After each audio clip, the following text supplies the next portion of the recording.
Hello. Yay, it's working. Okay, so this is a review of the Ohuhu USB Studio condenser recording microphone with stand and anti-wind foam cap. Cool beans. So I'm just speaking so you can hear the quality of the microphone. Right now I have the volume turned up all the way on the microphone. You can see from where I am in relationship to the microphone, the sound's still pretty good actually. I usually like to get right up to my microphone. Actually, I think with this directly in front would be the best, but I don't think it makes too much of a difference. So I have the volume up all the way and I can turn it down. And right now it should be very quiet.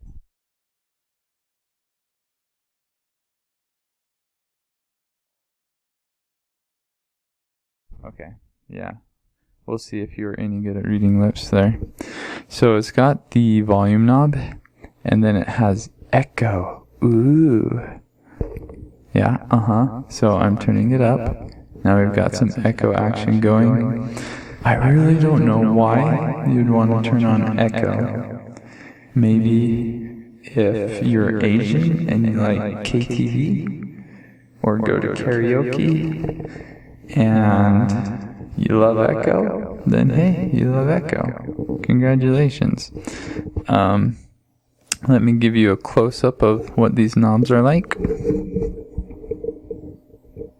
I don't even know if my camera's in focus. I'm sorry if it's not, but yeah, you got your echo knob, echo, and then you got your volume knob.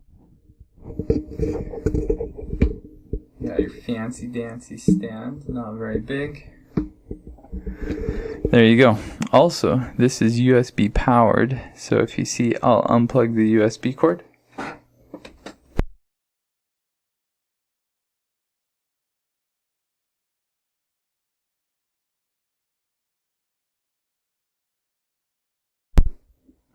But that's it. The only thing I don't really like about this microphone, well, I don't care for the echo knob, but I don't mind. But there's an audio cord and a USB cord, and they kind of split, but there's nothing preventing it from splitting all the way. So I just used the little cable tie that wraps up the cord to make it so it doesn't come undone anymore. I'll have to unplug it to show you, so you can't hear me at that point. So see you later.